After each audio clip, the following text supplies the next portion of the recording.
மக்களே இங்க பாத்தீங்கன்னா ஆல்ரெடி நம்ம நான்வெஜ் காடை பிரியாணி ரெடி ஆகிட்டு இருக்கு. யார் பண்ணிட்டு இருக்கு? நம்ம சப்ஸ்கிரைப் பண்ணிட்டு இருக்காரு.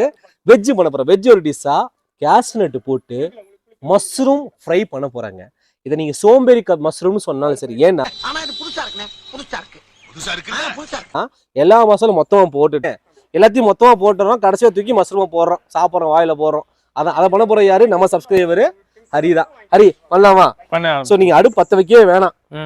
அடுப்பு பத்த வைக்க என்ன செய்ய போறோம்? எல்லா மசாலும் மொத்தமா போடுறோம், கடைசியா தூக்கி மஷ்ரூம் போடுறோம். பத்த வைக்க தேவையில்லையா? தேவையே இல்ல. போய்கிட்டு இருக்கல கூட பேசினா மறந்துட மாட்டோம். இல்ல மசாலா போட்டு பத்த வைக்கணும். பத்த வைக்காம சமைக்க முடியும்? எல்லா மசாலையும் போட்டுறோம். அடுப்பு பத்த வைக்க மசாலா எல்லாத்தையும் போட்டுட்டு அதுக்கப்புறம் அடுப்பு பத்த வைக்கிறோம், மஷ்ரூம் தூக்கி போடுறோம். சரி சரியா? வாங்க ஃபர்ஸ்ட் என்ன செய்யணும்? ஆயில் ஊத்தணும். ஆயில் ஊத்திடுங்க. நம்ம ஆயில் எவ்வளவு ஊத்தணும்? ஒரு 100 ml ஊத்திக்கலாம் ஹரி. நம்ம வந்து ஒரு 1 கிலோ அளவுக்கு மஷ்ரூம் வாங்கியிருக்கோம். இங்க கல்டிவேட் பண்றது, இந்த ஏரியால கல்டிவேட் பண்றது. ஒரு 100 ml ஊத்துங்க ஹரி. இன்னும் கொஞ்சம் ஊத்துங்க. இஞ்சி 50 கிராம் போடுங்க பார்க்கலாம். 50 கிராம் இஞ்சி, 50 கிராம் அளவுக்கு பேஸ்ட், பூண்டு 75 கிராம் அளவுக்கு பேஸ்ட், மலை பூண்டு சரிங்களா? நல்லா போட்டுருங்க. இதுல நம்ம என்ன செய்ய போறோம்? சின்ன வெங்காயம் ஆட் பண்ண போறோம். நம்மளுடைய ரெசிபியில சின்ன வெங்காயம் என்ன செய்யும்? முக்கியமா ரோல் பிளே பண்ணும். சின்ன வெங்காயம் போட்டுருங்க. பூண்டோட 2 மடங்கு ஒரு 150 கிராம் அளவு. ஆமாங்க, 150 கிராம் அளவுக்கு ஃபுல்லா போட்டு கம்ப்ளீட்டா போட்டுருங்க. டோப்ல ஒரு கைப்பிடி அளவுக்கான மல்லி. மிளகுதூள் பாத்தீங்கன்னா ஒரு 1.5 ஸ்பூன் அளவுக்கு, அதாவது ஒரு 10 இருந்து 15 கிராம் அளவுக்கு போட்டுக்கலாம். போடுங்க.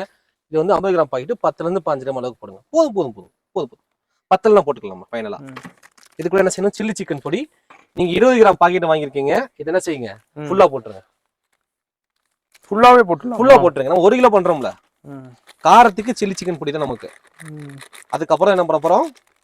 பெப்பர் தேவை ஆட் பண்ணிக்க போறோம். போதும் போதும் அவ்வளவுதான், முடிஞ்சு. இப்போ இதுல என்ன செய்யணும்? உப்பு ஆட் பண்ணணும்.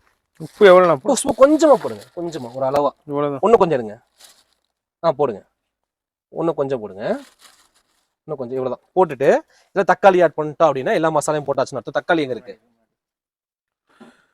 ஓகே, தக்காளி, வெங்காயம். ஆமா, தக்காளி பாத்தீங்கன்னா ஒரு 2 தக்காளி ஃபுல்லா போட்டுருங்க. 2 தக்காளி.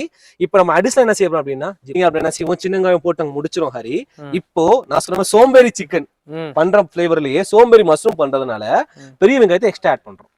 சோ வதக்குறதுக்காக பெரிய வெங்காயம் போட்டுரும். சரிங்களா? பெரிய வெங்காயம் ஃபுல்லா போட்டுருங்க. அவ்வளவுதான். நம்ம வந்து எல்லா மசாலா போட்டோம்ல. இப்போ என்ன செய்யணும் அப்படின்னா, ஒரு 100 ml அளவுக்கு தண்ணி ஊத்திட்டு அடுப்பு பத்த வச்சிட வேண்டியதான். ஃபுல்லா ஊத்து. அவ்வளவுதான். கரெக்டா ஒரு 10 நிமிஷம் நல்லா கலகலன்னு கொதிக்கணும் ஹரி. போச்சதுக்கு அப்புறம் என்ன செய்யணும்? கழுவி வச்சிருந்த காளானை போட்டா சூப்பரான கேஷ்நட், கேஷ்நட் காளான் ரெடி. ஆனா இங்க என்ன பண்ணிருக்கோம்? மசாலா மட்டும் தான் போட்டிருக்கோம், கேஷ்நட் போடல. கேஷ்நட் எப்போ போட போறோம்? காளான் போடும்போது. வதக்க போறது கிடையாது. வதக்க ஃபிளேவர் வந்து வேற. கேஷ்நட்டா வதக்கும்போது வரக்கூடிய ஃபிளேவரோ வேற. நம்ம என்ன செய்ய போறோம்? அதை தண்ணியில வேக வைக்க போறோம் இதுல. சோ காளான் போடும்போது கேஷ்நட்டை போட்டா முடிஞ்சு. காளான் எப்ப போடுவோம்? இது மசாலா 10 நிமிஷம் வதங்கட்டும். வதங்கினதுக்கு அப்புறம் காளான். அவ்வளவுதான், முடிஞ்சு. வேகட்டும் பார்க்கலாம். சரி, காளான் போட்டுருங்க ஹரி. காளான் ஃபுல்லாவே எப்படி போட்டு கொட்டிடுவாங்க? ஆமா, கம்ப்ளீட்டா கொட்டிடுங்க. 1 கிலோ கட் பண்ண வேணாம். ஏன்னா காளான் என்ன ஆக ஆரம்பிச்சிடும்? சுருங்க ஆரம்பிச்சிடும்.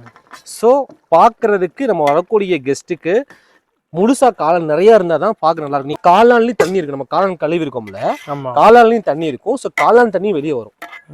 சோ அதான் நீங்க என்ன பண்ண வேணாம், தண்ணி ஊத்த வேணாம். இப்ப நம்ம என்ன செய்யணும்? காளான் போட்டுட்டோம். கேஷ்நட் போட்டா சூப்பரான கேஷ்நட் காளான் ரெடி ஆயிரும். கேஷ்நட் இப்பயே போட்டுணுமா? இப்பயே போட்டுறணும். ஏன்னா காளான் வேகிறதுக்கும் கேஷ்நட் வேகிறதுக்கும் சரியா இருக்கும். இங்க பாருங்க, ஃபர்ஸ்ட் காளான் இருந்துச்சு. இப்ப பாருங்க நல்லா சுருங்க ஆரம்பிச்சு. இதைத்தான் நம்ம என்ன சொல்லியிருந்தோம் அப்படின்னா, காளான முழுசா போடும்போது தான் பாக்குறதுக்கு நல்லா இருக்கும்.